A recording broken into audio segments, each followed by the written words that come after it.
When they find out what I did to John, they'll realize I'm no better than him. They have this illusion that I'm perfect or something.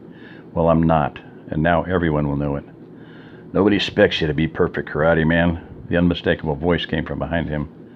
Mark twisted to see Gunny standing in the doorway. How long have you been there? Long enough, Gunny said. No, you're not perfect. Hell, none of us around here are. If I had to listen to that gut feeling of yours, instead of thinking I knew more than everybody else, we wouldn't even be in this position. But I should have tried harder to convince you, Mark argued.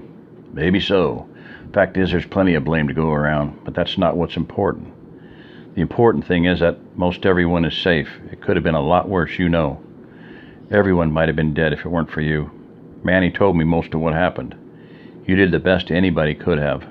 Nobody can see the future, Mark. We all do the best we can. We learn from our mistakes and we move on. People look to you because you always try to do what's right and you put others before yourself. Yeah, well, if that's true, then why is my brother lying here, and why are George and Alex dead, and why did I beat the shit out of John when he was tied up? I came 2 inches from killing him.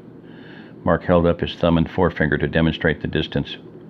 You probably beat John up because you were angry at him. I reckon a lot of us would have done the same, but most of us wouldn't have stopped until he was dead.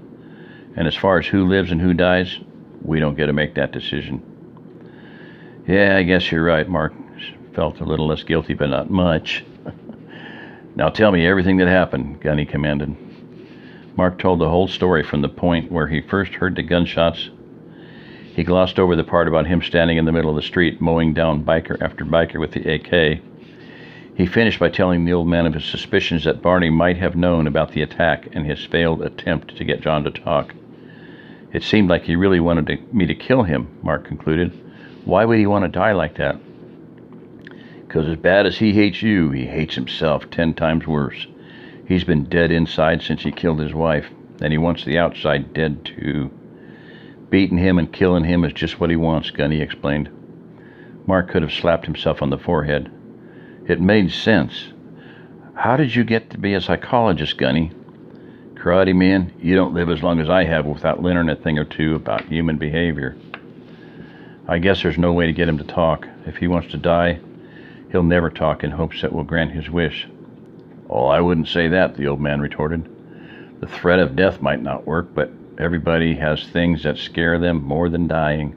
I'll get him to tell us what we need to know. How? Don't you worry about it. Just come give me a little help.